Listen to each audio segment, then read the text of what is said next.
하나님의 말씀 보겠습니다. 사도행전 18장 24절에서 28절 말씀입니다. 사도행전 18장 24절에서 28절 말씀입니다. 제가 이 말씀을 읽도록 하겠습니다. 그런데 알렉산드리아 태생인 아폴로라고 하는 어떤 유대인이 에베소에 왔는데 언변이 유창하고 성경에 밝은 자더라. 이 사람이 주의 도를 배웠으며 영 안에서 열심을 내었고 주의 일들을 정확하게 말하고 가르치나 요한의 침례만 알고 있더라. 요한의 침례라는 것은 이것은 회개의 침례죠. 성령 침례와는 다른 것입니다. 성경에는 7가지 침례가 있고 오늘 주제가 그 내용들이 아니기 때문에 이 정도로만 좀 언급합니다. 그러니까 우리가 성령으로 받은 침례와는 다른 침례를 말하고 있는 것입니다. 그가 회당에서 담대하게 말씀을 전하기 시작할 때 아킬라와 프리스킬라가 그의 말을 듣고 그를 형제들에게 데려가서 그에게 하나님의 도를 더욱 정확하게 설명해 주니라. 그 후 아폴로가 아카야를 지나고자 하므로 형제들이 제자들에게 편지를 써서 그를 영접하라고 부탁하니라. 그가 도착하여 은혜로 말미암아 믿은 사람들에게 많은 도움이 되니 이는 그가 성경으로 예수가 그리스도이심을 공개적으로 증거함으로 유대인들을 강력하게 논박함이더라. 오늘 설교의 내용하고는 좀 다릅니다만 여기 지금 26절에 아킬라와 프리스킬라가 언급되고 18절에서는 프리스킬라와 아킬라라고 이렇게 언급이 돼요. 부부인데 18절에서는 여자인 자매인 프리스킬라가 먼저 언급이 되고 그 다음에 26절에서는 아킬라가 먼저 언급이 됩니다. 남편이 언급이 되죠. 성경은 남녀 차별하는 게 아니라 차이만을 말하고 있는 것이에요. 그러니까 어떤 사람들은 성경이 너무 가부장적으로 남성 위주로 돼 있다. 그렇죠. 맞아요. 왜냐하면 하나님은 아버지시니까. 예수 그리스도는 중성으로 온 게 아니라 예수 그리스도는 남성으로 오셨고 성령 하나님도 중성으로 묘사가 된 게 아니라 남성으로 묘사가 돼 있어요. 그래서 성경은 어떤 의미에서 남성적으로 기록이 되어 있는 겁니다. 그렇다고 해서 여자들을 무시했습니까? 그런 거 아닙니다. 오늘날 여성 운동하시는 분들이 성경을 자신들이 입맛대로 바꾸고 있습니다만 우리는 그런 부분에 동의하면 안 되는 것이죠. 네, 오늘 말씀의 제목은 지옥에 가는 성경 박사입니다. 지옥에 가는 성경 박사. 오늘 아폴로입니다. 그가 예수 그리스도의 하나님의 도를 정확하게 알기 전까지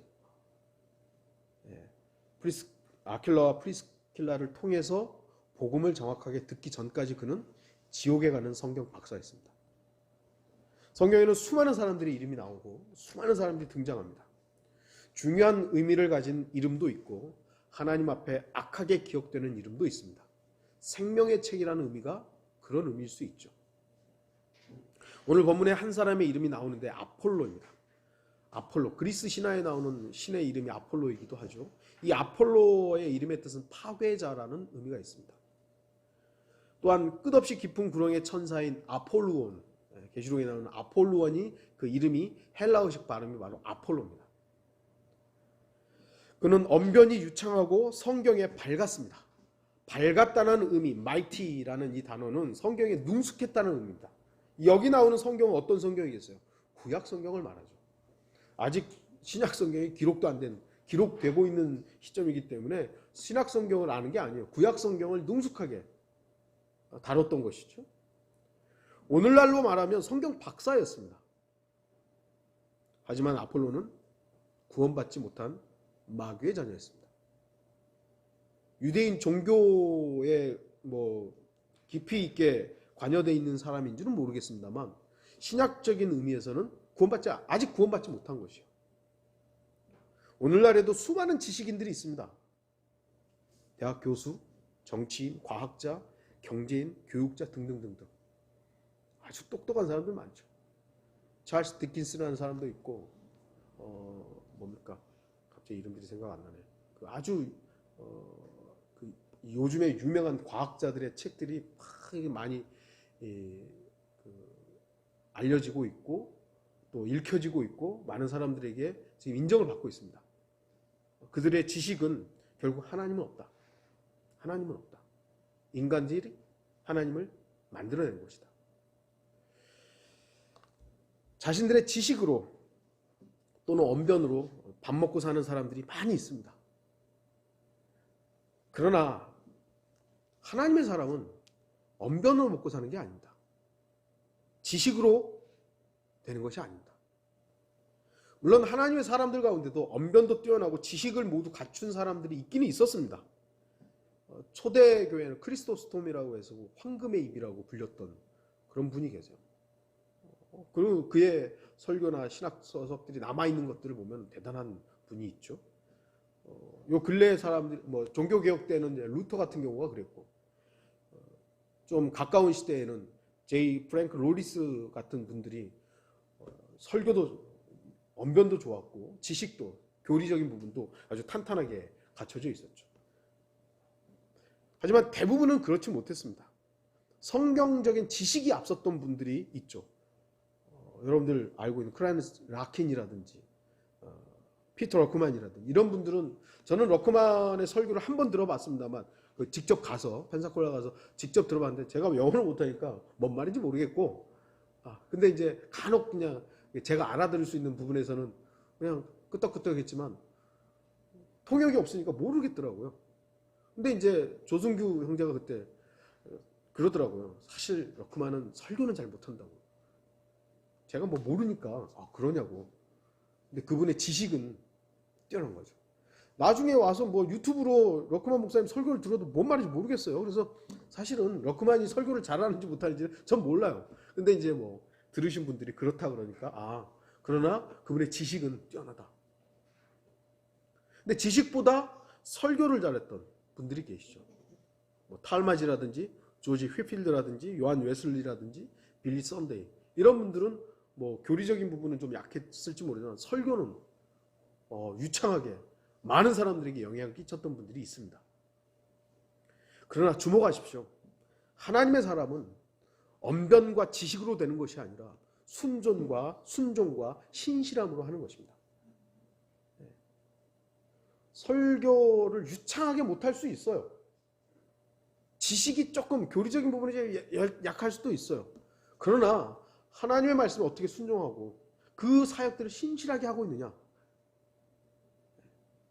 그것이 중요합니다. 먼저 좀 아폴로를 살펴보겠습니다. 아폴로는 알렉산드리아 태생입니다. 알렉산드리아. 성경에서는 부정적으로 기록되어 있습니다. 사도행전 6장 9절 보면 그때 리버티노의 회당이라고 불리는 회당에 속한 어떤 사람들과 쿠레네인들과 알렉산드리아인들과 킬리키아와 아시아에서 온 사람들 가운데 어떤 사람들이 일어나서 스테판과 더불어 변론하더라. 순교자 스테판을 반대했던 무리 중에 알렉산드리아인이 있었습니다. 사도행전 27장 6절과 사도행전 28장 11절에는 사도 바울이 로마로 잡혀가는데 두 번 모두 알렉산드리아 배를 타게 됐습니다. 그리고 알렉산드리아가 있는 곳이 바로 이집트죠. 이집트에 있는 알렉산드리아예요. 이집트 또한 성경에서는 매우 부정적입니다. 창세기 12장 10절과 13절에서 처음으로 이집트가 언급이 되는데, 이집트는 아브라함이 자신의 아내 사레를 누이라고 말한 곳입니다. 출애굽기 1장 12절에서 14절에서는 이집트의 노예 생활이 언급되어 있습니다. 또한 출애굽기 1장 15절에서 16절은 이집트 왕이 이스라엘의 아이들을 죽이라고 말하는 부분이 있습니다. 그러니까 다 부정적이에요. 이집트는. 신명기 4장 20절에 모세는 이집트를 철용광로라고 말했습니다. 또한 신명기 17장 16절에 왕에 대한 언급인데, 왕의 왕은 이러이러해야 된다라는 부분인데, 이스라엘의 미래의 왕은 이집트와 거래하지 말라고 명령을 받습니다. 그러니까 이집트는 부정적인 거예요. 더군다나 요한계시록 11장 18절 예루살렘의 죄를 지적하면서 소돔과 이집트라고 말씀합니다. 소돔은 얼마나 악한 곳이었는지 불과 유황으로 멸망한 곳이 소돔인데 그것과 연관해서 이집트를 언급할 만큼 성경은 이집트를 부정적으로 말씀합니다. 하나님께서는 요셉의 유골이 이집트에 남아있는 것을 원치 않았으며 하나님의 아들 역시 그 땅에서 불러냄을 받았습니다. 알렉산드리아, 바로 함의 땅에 있는 도시입니다. 역사적으로는 BC 100년경에 아테네로부터 철학을 받아들인 교육과 철학의 중심지였습니다. 지금도 알렉산드리아의 대도서관이 굉장히 유명할 정도로 그 알렉산드리아는 뭐 이렇게 교육과 철학과 소위 말하는 문명의 중심지 역할을 했던 것입니다. 그러나 성경적으로 보면 그곳은 부정적인 곳입니다. 부정적인 곳입니다. 바로 그곳에서 오리겐과 유세비우스의 변개된 성서들이 만들어지게 되었습니다. 성경을 믿는 그리스도인은 이집트, 알렉산드리아와 연관된 어떤 것에도 점수를 주지 않습니다. 하지만 학자들은 높은 점수를 줍니다. 높은 점수를 줍니다. 왜 우리가 점수를 안 주는 겁니까? 성경이 바로 이집트와 알렉산드리아를 부정적으로 언급하고 있기 때문에 그런 거예요. 아폴로는 성경의 본문에 나와 있듯이 알렉산드리아 태생 유대인입니다. 필로라는 사람이 있는데요. 이 사람 역시 알렉산드리아에 있던 유대인입니다. 그러나 그는 플라톤의 이론과 스토아 학파의 이론으로 구약의 가르침을 혼합을 해버려요. 그러니까 성경을 유대인임에도 불구하고 유대인이니까 성경을 알 거 아니에요. 구약을. 그런데 그 구약 성경에 나와 있는 내용을 자신이 배운 철학과 혼합을 시켜버려요. 그래서 모세는 실존 인물이 아니다. 모세는 바로 플라톤과 그 밖에 다른 철학자들이 철학 사상이다. 사상적으로, 그러니까 영적으로 해석을 해버리는 겁니다. 유대인이라고 다 성경을 믿는 건 아니죠. 현대 신학자들은 필로를 훌륭한 교육자고 철학자이고 신학자라고 말합니다. 그렇게 가르칩니다. 오리겐도 그렇다 그러고 필로, 오리겐 이렇게 연결되는 어거스틴 이렇게 연결되는 그런 사람들이 있어요. 그러니까 일반 신학교나 일반 학자들은 그들을 굉장히 높게 평가하지만 성경을 제대로 공부한 사람들은 그 사람들을 인정하지 않죠. 그는 성경 변개의 근원지인 알렉산드리아의 교리문답 학교에 사상적 기초를 세웠던 구원받지 못한 마귀의 자녀였을 뿐입니다. 오늘 제목처럼 지옥에 가는 성경 박사 신학자였습니다. 아폴로는요, 필로보다는 젊었지만 동시대 사람입니다. 거의 같은 시대에 있었던 사람이에요. 그러니까 알렉산드리아 태생 유대인이니까 어쩌면 필로의 뭐 직접 만났든지 아니면 영향을 받은 부분이 있었다라는 것이죠. 그럼에도 불구하고 아폴로가 필로와는 달랐던 것은 성경을 문자 그대로 믿는 믿음을 가지고 있었다는 겁니다. 필로라는 사람은 그 철학자 그 사람은 필로라는 사람은 구약 성경을 문자 그대로 안 믿고 영적으로 해석했던 사람이에요. 그러나 같은 알렉산드리아 태생이었던 아폴로는 성경을 글자 그대로 믿었다는 것입니다.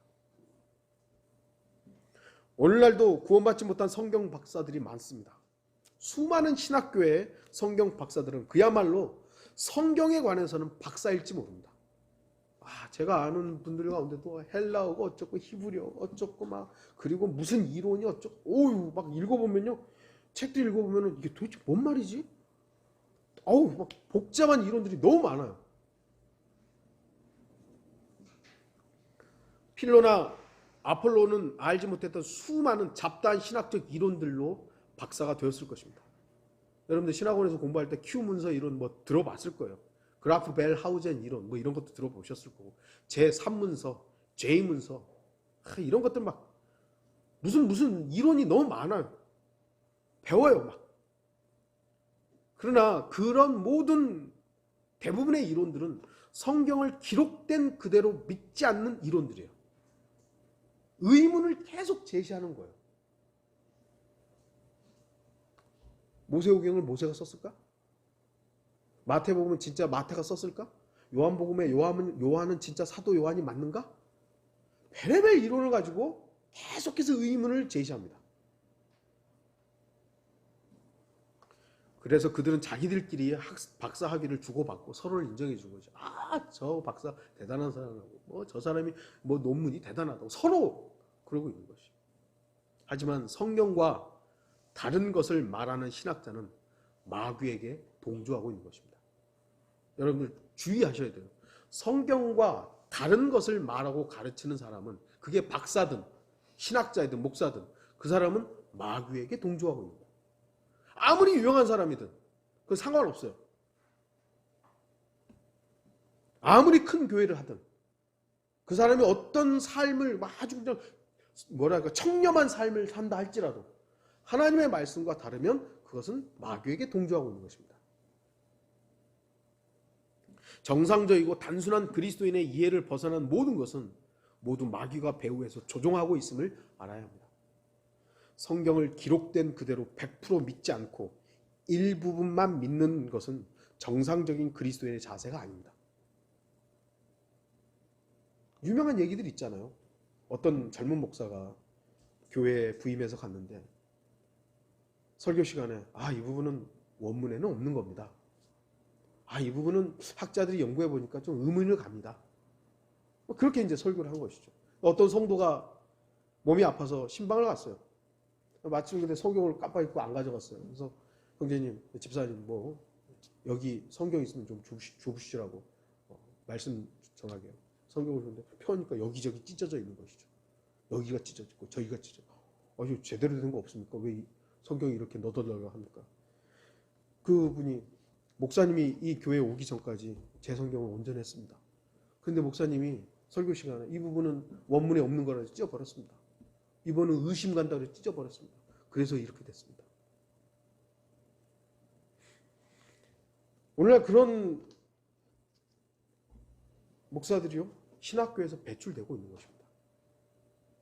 자기들이 배운. 제가 죄송합니다. 제가 어렸을 때 20대 이제 초에 신학교에 갔을 때 저를 가르쳤던 대부분의 목사들은 성경은 하나님 말씀입니다. 개역 성경이라도 그렇게 믿고 있었어요. 그래서 제가 그렇게 믿는 분들한테 배웠기 때문에 성경은 틀리면 안 되는구나 라는 믿음이 있어서 바른 성경을 찾을 수 있었던 것이죠. 근데 오늘날은요 틀려도 된다라는 식으로 계속 가르치기 때문에 이 성경도 괜찮고 저 성경도 뭐 좀 다르면 어때요? 이런 식으로 지금 다 배워 나오는 거예요, 목사들이. 그러니 우리가 성경은 올바라야 됩니다 아무리 얘기를 해도요 그 사람들은 이미 그렇게 세뇌가 됐기 때문에 필요성을 못 느끼는 거예요. 다시 말씀드립니다. 말씀과 배치되는 주장을 하거나 설교하거나 가르치는 그 어떤 사람이라도 마귀에게 동조하는 것입니다. 비록 아폴로는 그때까지는 거듭나지 못했지만 말씀에 대한 자세는 올바로였습니다. 주목하십시오. 아폴로는 언변이 유창하고 성경에 밝았습니다. 하지만 그때까지 거듭나지 못했습니다. 그럼에도 그는 주의 도를 배웠고 영 안에서 열성적이었으며 주의 일들을 정확하게 말하고 가르쳤습니다. 질문할 수 있죠? 어떻게 구원받지도 못하고 거듭나지도 못했는데 그럴 수 있느냐는 겁니다. 어떻게 배우고 주의 도를 배우고 주의 일들을 정확하게 말하고 가르칩니까? 어떻게 그럴 수 있는 거예요? 그럴 수 있습니다. 제가 그랬습니다.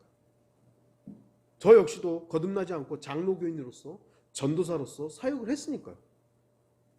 제가 구원받기 전에 거듭나기 전에도 청년들한테 십자가를 얘기했고 예수 그리스도가 어떻게 우리를 위해 죽었다 그 설교도 하고 증인이 있어요. 증인이 다 있어요. 소위 말하는 하나님의 사역을 했다는 거예요. 저는 정말 열정적으로 했었죠. 그런데 내 죄의 문제가 해결됐다는 걸 이론적으로만 알았지 실제로 경험이 없었던 거예요. 그리고 나서 그 경험을 하고 나니까 이게 내가 거듭났구나. 구원받았구나. 그래서 그 이후에 청년들한테 복음을 전하기 시작했어요. 제 처남도 그때 구원받았고. 그럴 수 있어요. 구원 안 받았는데도 불구하고 설교하는 목사가 있을 수 있고요. 구원 안 받았는데도 불구하고 성경을 가르치는 사람이 있는 거예요. 제가 바른 성경, 킹제임스 성경을 발견한 건 94년 4월 달에 발견했어요. 근데 제가 구원받은 건요, 8월 달에요. 8월 달에요. 그러니까 하나님께서는 여러분들 가운데도 그런 분이 계실지 모르겠습니다만 하나님의 말씀에 대한 자세라든지 하나님에 대한 그 바른 자세를 가지고 있으면 기회를 주세요. 기회를 주시는 거예요. 저 역시도 그러니까 바른 말씀을 발견했다라는 것이 저를 구원하는 게 아니에요. 저를 구원하는 건 예수 그리스도시죠. 그분의 말씀이고 그분의 능력이지 제가 무언가를 했다고 제가 구원받는 게 아니라는 겁니다. 아폴로가 그런 것이에요. 언변이 그를 거듭나게 하지 않습니다. 성경의 밝은 것이 그를 거듭나게 하지 않습니다. 주의 도를 배운다고 그가 거듭나는 것이 아닙니다. 배울 수 있죠. 주의 도.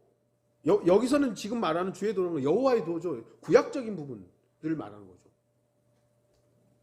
열성과 주의 일들을 정확하게 말하고 가르친다고 해서 거듭나는 게 아니에요. 요한복음 3장 3절과 5절 예수께서 대답하여 그에게 말씀하시기를 진실로 진실로 내가 너에게 말하노니 사람이 거듭나지 아니하면 하나님의 나라를 볼 수 없느니라 하시더라. 예수께서 대답하시기를 진실로 진실로 내가 너에게 말하노니 사람이 물과 성령으로 태어나지 아니하면 하나님의 나라에 들어갈 수 없느니라. 물은 침례를 말하지 않습니다. 물은 첫 번째 출생을 말하는 것이죠. 그러니까 응애하고 엄마 뱃속에서 태어나지 않은 사람은 거듭날 이유가 없어요. 거듭날 수도 없는 거고 응애하고 엄마 뱃속으로부터 물로부터 출생한 사람은 반드시 거듭나야 되는 거예요. 성령으로. 성령으로 거듭나지 않으면 그 어떤 것도 다시 태어남, 거듭남이 아닙니다. 생각이 바뀌었다? 내 삶이 바뀌었다? 그게 거듭남이 아니에요. 성령으로만 나와야 되는 거죠. 아폴로를 정확하게 평가할 수 있는 부분이 이제 요한의 침례만 알았다는 것이죠. 아까도 제가 언급했습니다만 요한의 침례는 이스라엘 백성들에게 한정되는 회개의 침례예요. 아, 우리가 메시아이신 이분을 우리가 죽였구나. 회개해야 되는 거죠. 회개하는 침례예요. 성령 침례가 아닙니다. 성령으로 침례를 받아야만 그것이 거듭남이고 구원, 우리가 말하는 구원이죠. 그 당시 유대인들은 회개의 침례만 알았던 것이고요. 요한의 침례만 알았던 것입니다. 아폴로도 마찬가지죠. 만약 그가 아킬라와 프리스킬라의 가르침을 거부했다면 어떻게 됐을까요? 이리로 와보시라고 막 열정적으로 설교하고 있는 뭐 하나님의 말씀 막 가르치고 있는 사람은 형님 아무래도 좀 잘못 알고 있다고 같이 좀 가시자고. 뭔 소리 하냐고. 필요 없다. 당신들 누군데 나한테 나를 가르치려 들어? 내가 이렇게 성경을 많이 알고 있는데. 그랬다면 어떻게 되는 거야? 어쩌면 아폴로는 더 유명한 박사가 될 수도 있고 학자가 됐을 수도 있겠죠. 그러나 죽으면 지옥에 갈 수밖에 없는 죄인으로 남을 뿐입니다. 오늘날도 부분적인 진리만을 수용하는 사람들이 있습니다. 아폴로처럼 성경을 많이 알고 있지만 성경 박사이지만 제7일 안식교인들처럼 안식일을 잘못 알고 있는 자들이 있고요. 그리스도의 교회처럼 구원의 침례가 꼭 필요하다고 믿는 자들이 있고 로마 카톨릭처럼 모든 것을 잘못 가르치는 거짓으로 알고 있는 자들이 있고 은사주의자들처럼 방언이 성령 받는 증거라고 알고 있는 자들이 있으며 구원받을 사람과 지옥에 갈 사람이 모두 정해졌다고 믿는 자들 등등등등 수많은 사람들이 성경을 펼쳐놓고 성경을 밝히 알고 있는 것처럼 말하고 있지만 그들은 자신들의 열성과 자신들의 전통과 교리로만 성경을 알고 있을 뿐입니다. 그들은 자신들의 잘못된 지식으로 인해 성경을 거부하고 다른 사람들을 지옥으로 던져놓고 있습니다. 아폴로도 만일 자신의 유창한 언변과 자신의 성경적 지식만을 자랑했다면 그는 지옥의 영원한 저주를 피할 수 없었을 것입니다. 그러나 아폴로는 변했습니다. 그는 하나님의 말씀 앞에 겸손할 줄 알았습니다. 26절 보시죠. 그가 회당에서 담대하게 말씀을 전하기 시작할 때, 담대하게 말씀을 전하기 시작할 때 뭘 전했겠어요? 요한의 침례와 연관된 것들이죠. 아직 그는 예수가 그리스도이심을 몰랐던 거예요. 그는 성령 충만한 것처럼 담대했습니다. 사도행전에서는요, 성령과 그냥 영을 구분합니다. 여기서 말씀하는 성령은 홀리 고스트, 영. 그러니까 신약 성경에서는 대문자로 더 스피릿 했을 때, 대문자로 더 스피릿 했을 때 이건 성령이에요. 근데 소문자로 스피릿 했을 때는 그는 그 영이에요. 그냥 영. 우리 안에 있는, 사람 안에 있는 영을 말하는 거예요. 그래서 25절에 영 안에서 열심을 내었고 했을 때 이 영은 성령을 말하는 게 아닙니다. 자기 자신의 영을 말하는 겁니다. 사람이 자신의 영으로 충만해졌을 때 그는 담대할 수 있습니다. 사람이 먹고 살기 위해서 얼마나 용감해지는 겁니까? 자기의 그 영적인 부분들을 확 끌어올리는 것이죠. 성령과 무관한 거예요. 그가 말씀을 전하기 시작했을 때 그는 잘못된 진리를 말했습니다. 그의 무지는 결코 용납될 수 없는 무지였습니다. 그러나 아폴로는 오늘날 교만하고 눈먼 성경 박사들과는 다르게 말씀 앞에 순종할 정도의 믿음을 소유하고 있었던 것입니다. 그러한 그에게 하나님께서는 구원의 손길을 주신 겁니다.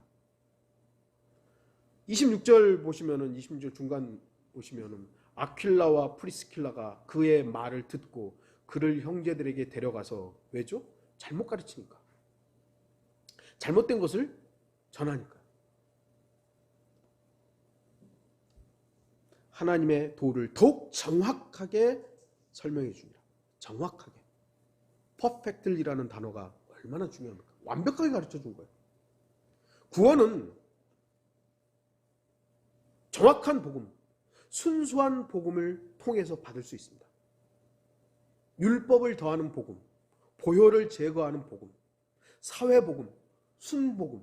이게 순복음 했을 때요, 그 순은 순수한 복음의 순자가 아니에요. 풀 가스펠이에요. 풀 가스펠. 가득, 그러니까 우리나라에서 말하는 오순절 했을 때, 오순절 뭐 했을 때 그 순복음은 순수한 퓨어를 말하는 게 아니라 풀 가스펠을 말하는 거예요.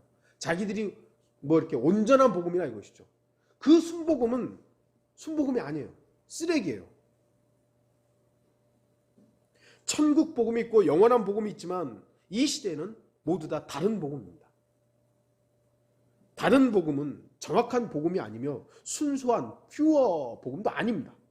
저주받을 복음입니다. 그래서 갈라디아서 1장 7절에서 9절은 다른 복음은 없나니 다만 너희를 교란시키는 어떤 사람들이 있어서 그들이 그리스도의 복음을 변개시키려는 것이라.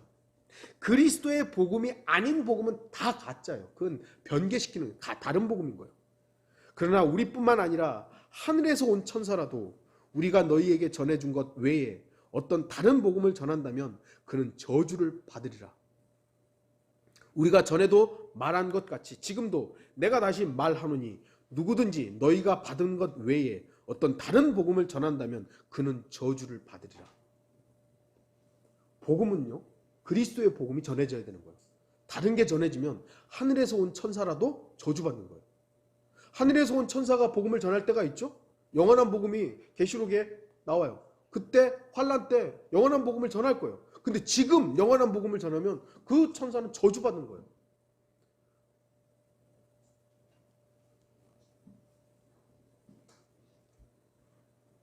아퀴라와 프리스킬라는 어떻게 해서 하나님의 도를 정확하게 설명할 수 있었을까요? 아니 지금 언변도 유창하고 성경에도 밝은 아폴로가 막 뭘 가르치고 있어요. 말씀을 이렇게 영안에서 막 열심을 내서 막 가르치고 있는데 심지어는 정확하게 말하고 가르친다라는 거예요. 근데 요한의 침례만 알고 그거를 전파하고 있는 거예요. 근데 아퀴라와 프리스킬라가 들어보니까 저거 잘못된 거거든요. 잘못된 거예요. 어떻게 잘못된 건 줄 알았겠어요. 18절 보시면 그 후 바울은 여러 날을 더 머물다가 형제들과 작별하고서 배를 타고 거기서 시리아로 떠나는데 프리스킬라와 아퀴라도 동행하더라. 바울과 동행할 때 그들은 바울에게 예수 그리스도께서 전해주신 그리스도의 복음, 그걸 들은 것이죠. 배운 거예요. 그래서 아킬라와 프리스킬라도 다른 사람들에게 복음을 전할 수 있었던 겁니다. 자신들이 들었던 복음에 대해서 명확하게 이거구나, 명징하게 아니까 아킬라가 좀 잘못 전하고 있네, 구분할 수 있었던 것이죠. 그래서 아폴로는 이 복음을 정확하게 듣게 되었고 거듭나게 됩니다. 26절과 27절 사이에 얼마나 시간이 흘렀는지는 모릅니다. 더욱 정확하게 설명해 주니라. 그리고 아폴로에게 어떤 일이 있었는지 나오질 않아요. 그게 구원받았다 그런 내용도 안 나와요. 근데 20절 그 후 뭔가 아폴로에게 일이 있었겠죠. 성경은 명확하게 아폴로에게 어떤 일들이 있었는지 기록하지는 않습니다. 그러나 아폴로는 자신이 잘못 알고 있었던 것을 정확하게 듣고 그 복음을 받아들여 거듭났다라는 것이죠. 그 내용과 과정이 본문에는 자세하게 나오지 않습니다. 하지만 우리는 그의 변화된 모습을 통해서 아폴로의 구원을 간접적으로 확인할 수 있는 것입니다. 28절 보시면 이는 그가 성경으로 예수가 그리스도이심을 공개적으로 증거함이라. 이걸 통해서 아폴로는 구원받았구나 알게 되는 겁니다. 28절 당시에 유대인의 구원은 무엇이었냐면 예수가 그리스도이심을 믿는 겁니다. 그것이 당시 유대인들이 구원받는 방식이었습니다. 여러분은 복음을 정확하게 설명할 수 있습니까? 유대인들에게는요, 예수가 그리스도라는 걸 안 믿었던 거예요. 네. 오시기로 됐던 약속된 메시아가 바로 예수다라는 것을 안 믿었던 거예요. 그런데 아폴로가 성경에는 밝았는데 메시아도 기다리고 있었겠죠. 그런데 그분이 바로 예수다라는 걸 알게 됐던 거예요. 그리고 그걸 믿고 이제 성경으로 예수가 그리스도다라는 것을 회당에서 전하고 있는 것이죠. 여러분은 복음을 정확하게 설명할 수 있느냐고요? 자신이 어떻게 구원받았는가? 여러분 자신이 어떻게 거듭나게 되었는가? 그러한 것을 설명할 수 있어야 합니다. 우리는 첫 번째 출생에 대해서는 잘 알지 못하지만 우리의 두 번째 출생에 대해서는 성경적으로 설명할 수 있어야 됩니다. 저는 지금이야 어른이 되고 나니까 저희 아내도 이제 애를 낳고 그러니까 아이들은 이렇게 출생하는구나. 그리고 학교에서 배우고 책으로 보면 아이들은 이렇게 태어나는구나. 지금은 알지만 제가 태어났을 때는 모르잖아요. 그냥 태어나 보니까 내가 있는 거지. 내가 어떻게 태어난지 몰라요. 거듭남도요. 초기에는 모를 수 있어요. 내가 구원 받았나? 모를 수 있어요. 그러나 말씀을 통해서 입증이 되면은 내가 그때 구원 받았구나. 내가 이렇게 해서 구원 받았구나. 알게 되는 거예요. 알아야 되는 거예요. 저는 여러분의 언변이나 성경 지식을 장황하게 말하라는 것이 아닙니다. 성경이 말씀하는 정확하고 순수한 복음이 무엇인지 설명할 수 있어야 되는 겁니다. 여러분들은 복음을 전할 수 있어야 돼요.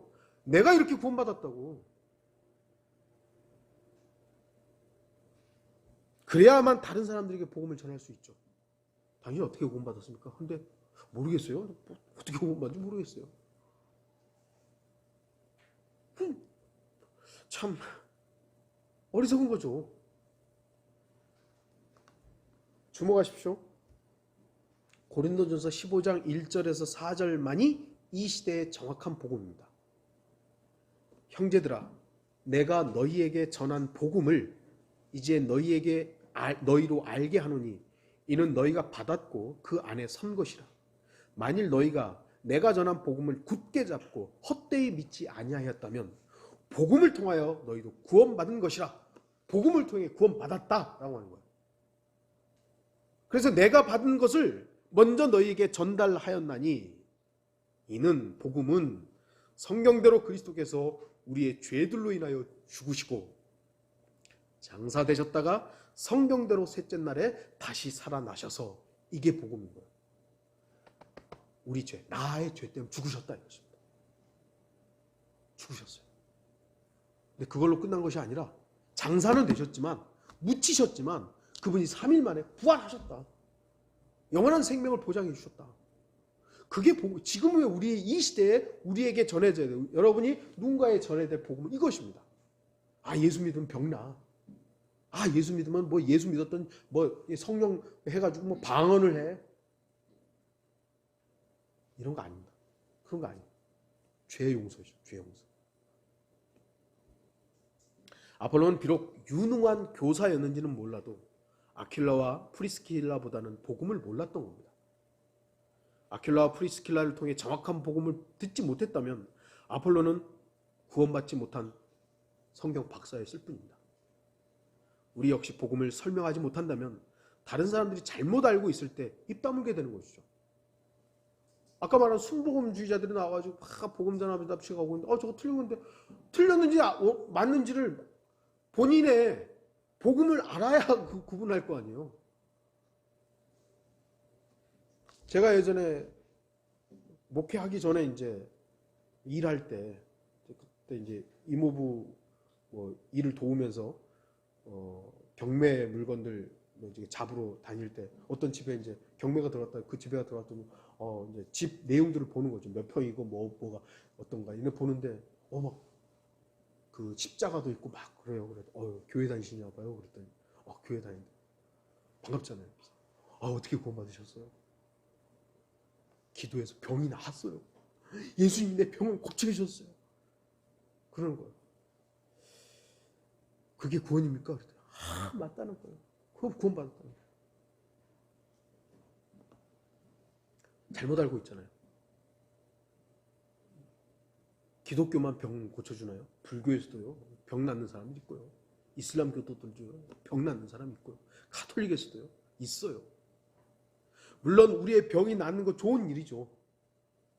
그러나 병 낫는 것은 물론 성경에서도 병으로부터 낫는 것도 구원이라고 말하는 부분이 있습니다. 그건 혼의 구원을 말하는 게 아니에요. 지옥으로부터의 구원을 말하는 게 아니에요. 그러면 그건 구원이 아닙니다라고 말할 수 있어야 되죠. 그때는 제가 용기가 없어서 말 못하고 그러고 그냥 마음만 아파가지고 돌아왔습니다만 우리가 알아야 이거 잘못된 복음입니다라는 걸 알려줄 수 있어야 되는 것이죠. 그리스도인은 자신이 거듭난 두 번째 출생의 방법을 정확하게 설명할 수 있어야 됩니다. 여러분 어떻게 구원받았습니까? 어떻게 거듭나셨습니까? 예수 그리스도를 내가 개인의 구주로 영접할 때 성령님께서 내 안에 들어오셨습니다. 그때 뜨거웠습니까? 네? 뭐 짜릿한 게 있었어요? 성령이 내 안에 들어올 때 그런 거 없어요. 그런 간증이 있는 분들이 있죠.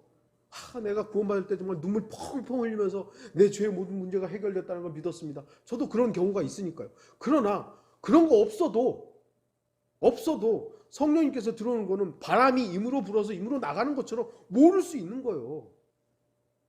모를 수 있는 거예요.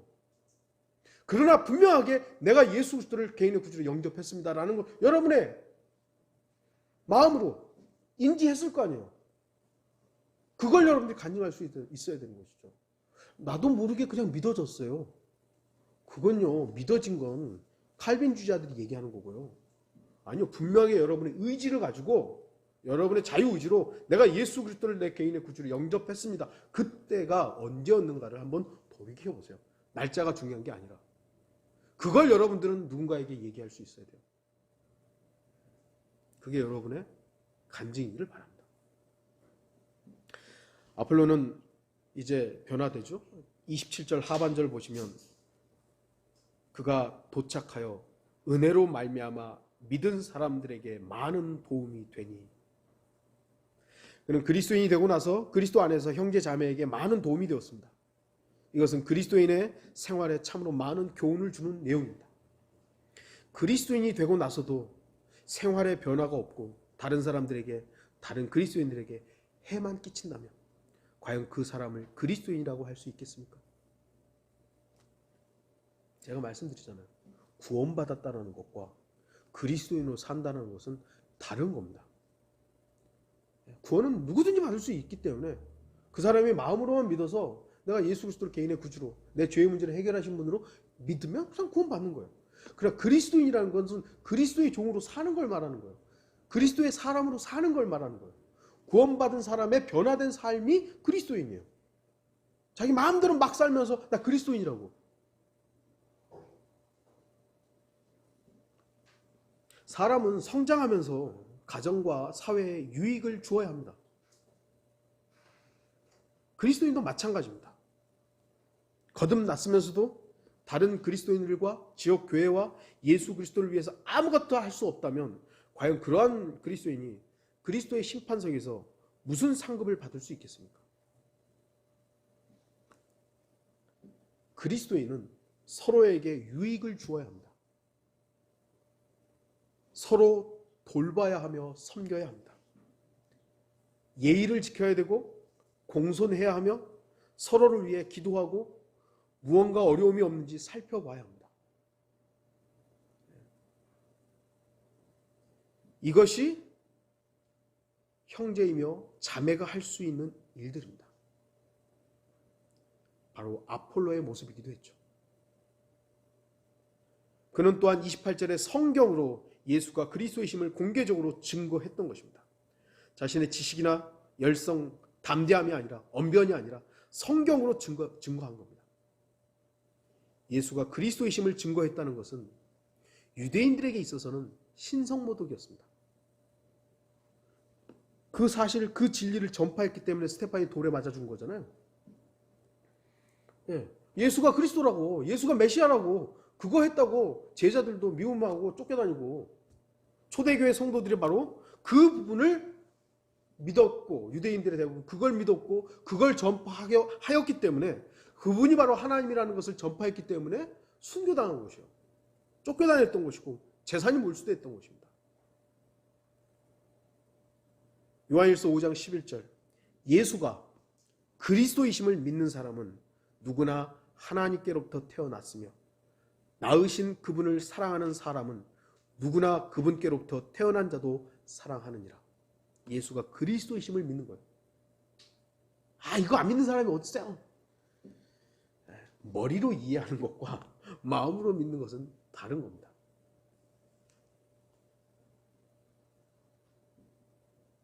아폴로는 죽음을 두려워하지 않고 성령 충만한 그리스도인이 되었습니다. 공개적으로 증거했습니다. 자신이 그리스도인이 되었음을 숨기지 않고 담대하게 증거했습니다. 얼마 전까지만 해도 그것 때문에 사람이 죽었잖아요. 스테판이 죽고 야고보도 죽고 그리스도인들 쫓겨다니고 막 그러는데 예수가 그리스도라고 이제 공개적으로 하고 있는 것이죠. 그리스도인은 자신의 구원 간증과 자신의 신앙생활을 공개적으로 증거할 수 있어야 됩니다. 너도 교회 다녀? 요즘같이 교회 다닌다고 욕먹는 시대에 너도 교회 다녀? 안 다녀. 이게 아니죠. 다닌다고. 저한테도 제 그 본사 포천에 있는 창고 가면 이제 저보다 대부분이 한 분 빼놓고 다 나이가, 형님 요즘 교회 가요? 간다고. 교회도. 제가 그러면 거기서 아니 안 다녀. 그러려면 제가 그 일을 뭐하러 해요? 교회 간다고. 물론 그런 수칙 좀 지키고, 우리는 뭐 인원이 많지 않기 때문에 조심해서 모이고 있고 그런 얘기는 하죠. 근데 제가 그리스도인이란, 기독교인이란 사실 자체를 마치 창피해서 얘기 안 하는 그런 건 아니에요. 저는 예수 그리스도를 믿는 것이 부끄럽지 않아요. 복음이 부끄럽지 않아요. 이런 것들이 두렵다면 여러분에게 돌아갈 상급과 다스림에 대한 통치권은 다른 담대한 그리스도인들에게 넘겨질 것입니다. 마지막으로 아폴로의 나머지 행적들을 간단히 좀 보겠습니다. 사도행전 19장 1절에 아폴로가 고린도에 있을 때 그러죠. 아폴로는 고린도 교회의 교사가 되었습니다. 아폴로는 하나님의 사역에 쓰임 받게 됩니다. 물론 육신적인 고린도 교회는 신실한 주의 종 아폴로를 잘못 대합니다. 이 언변도 좋고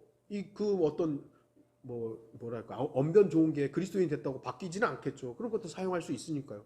하나님의 말씀을 또 구약 성경에 밝았던 사람이니까 그런 부분들이 잘 유용하게 사용했겠죠. 그래서 고린도 교회에 말씀을 가르치는 사역자가 된 것입니다. 그런데 이 고린도 교회는 어떻습니까?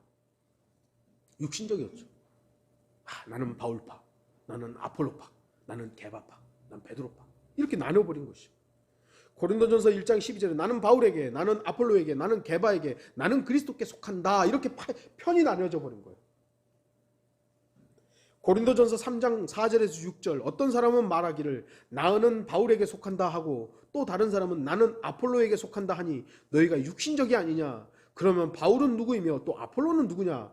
주께서 모든 사람에게 주신 대로 그들에 의하여 너희가 믿게 된 일꾼들이 아니냐. 나는 심었고 아폴로는 물을 주었으나 하나님께서는 자라게 하셨느니라. 육신적인 교회가 되면 파를 나누게 됩니다. 목사파, 장로파, 먼파. 결국 아폴로는 고린도 교회를 떠나게 됩니다. 그리고 다시 돌아가지 않습니다. 고린도전서 16장 12절 보시면 우리 형제 아폴로에 관해서는 내가 형제들과 함께 너희에게 가라고 그에게 많이 권유하였으되, 그러니까 네가 고린도 교회에 있었으니까 이제 고린도 교회로 가라고 많이 권유를 했대요. 지금은 전혀 갈 의사가 없으나 기회가 오면 갈 것이라. 그런데 기록상 간 기록이 없어요. 아폴로의 변화된 삶은 계속 유지되었던 것 같습니다. 그리고 아폴로는 사도 바울의 관심의 대상이었습니다. 디도서 3장 13절에 율법사 세나와 아폴로를 속히 보내고 그들에게 아무것도 궁핍함이 없게 하라. 사도 바울의 주된 관심사 중에 이 아폴로라는 성도가, 형제가 있었던 것이요. 궁핍하지 않도록 좀 도와주라고. 그리스도인이 거듭난 후 삶의 변화를 통해 주의 일에 헌신하게 된다면 주님뿐만 아니라 다른 그리스도인들에게도 관심의 대상이 됩니다. 얼마 전에 제가 그런 내용의 설교를 했었죠. 잊혀진 그리스도인이 아니라 그리스도인의 관심의 대상이라는 것은 너무나도 복된 일입니다. 결론을 맺겠습니다. 설교를 잘하고 그럴듯한 언변으로 사람들을 감동시킨다고 해서 거듭나고 구원받지 않습니다.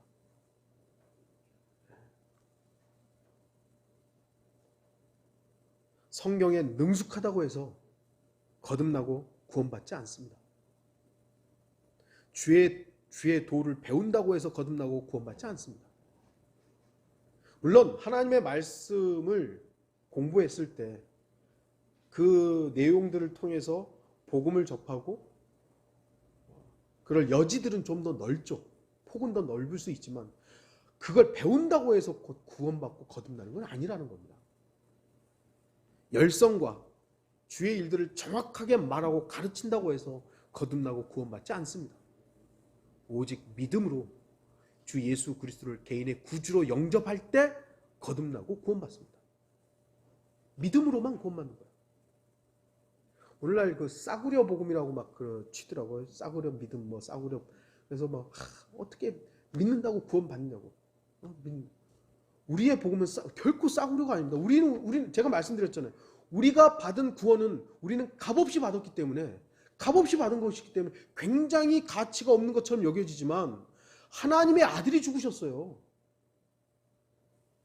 전 우주의 통치자이시고 전 우주를 창조하신 그분이 나 때문에 죽으셨다고요. 여러분 때문에 죽으셨다고요. 그건 전혀 싸구려가 아니에요. 어마어마한 값이 지불된 겁니다. 그 지불된 내용을 내가 믿은 거예요.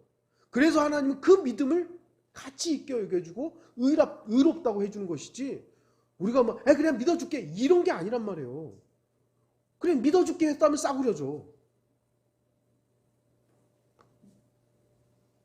제가 감히 말씀드릴 수 있는 것은 이 시대에는 오히려 성경 박사들이 더 많이 지옥에 갈지도 모릅니다. 그들이 성경에 대해서 많이 알고 가르칠지라도 그 성경의 주인이신 주 예수 그리스도를 머리로는 이해하지만 마음으로 믿은 적이 없다면 그들은 그들의 학위와 행적과 삶이 어떠했든지 간에 지옥에 갈 수밖에 없습니다.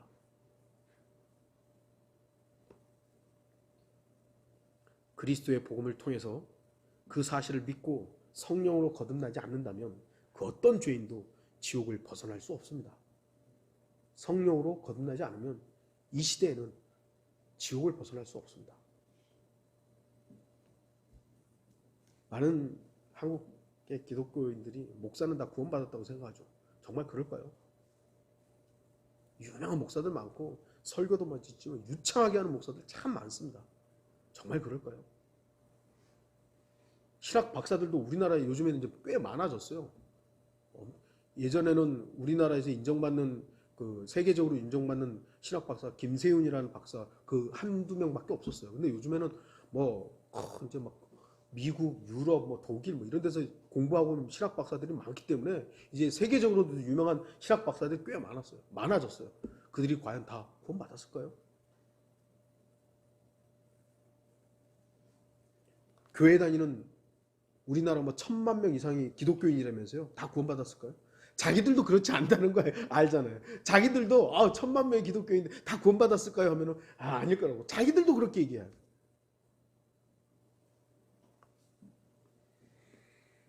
뭘 했다고 구원받는 게 아니다. 성경을 많이 안다고 언변이 뛰어난 설교를 잘한다고 해서 또 주의 일을 막 열성적으로 하고 교회를 많이 세우고 이랬다고 구원받는 거 아닙니다. 성령으로 거듭나야만 구원받는 겁니다. 여러분 중에 구원받지 못한 죄인이 있다면 반드시 거듭나고 구원받으십시오. 여러분 중에 성장하지 못한 어린아이와 같이 그런 그리스도인이 있다면 성숙한 그리스도인이 되십시오. 아폴로처럼 변화되십시오. 여러분은 성숙한 그리스도인으로서 다른 성도들에게 도움을 주는 그리스도인이 되어야 합니다. 아킬라와 프리스킬라처럼 말입니다. 아폴로처럼 말입니다. 그럴 때 우리는 다른 그리스도인들과 다른 지역교회에게 기억되는 신실한 성도가 될 것입니다. 지옥에 가는 성경 박사가 아니라 말씀 앞에 겸손하게 순종하는 성도들이 되기를 바랍니다. 다 같이 기도하시겠습니다.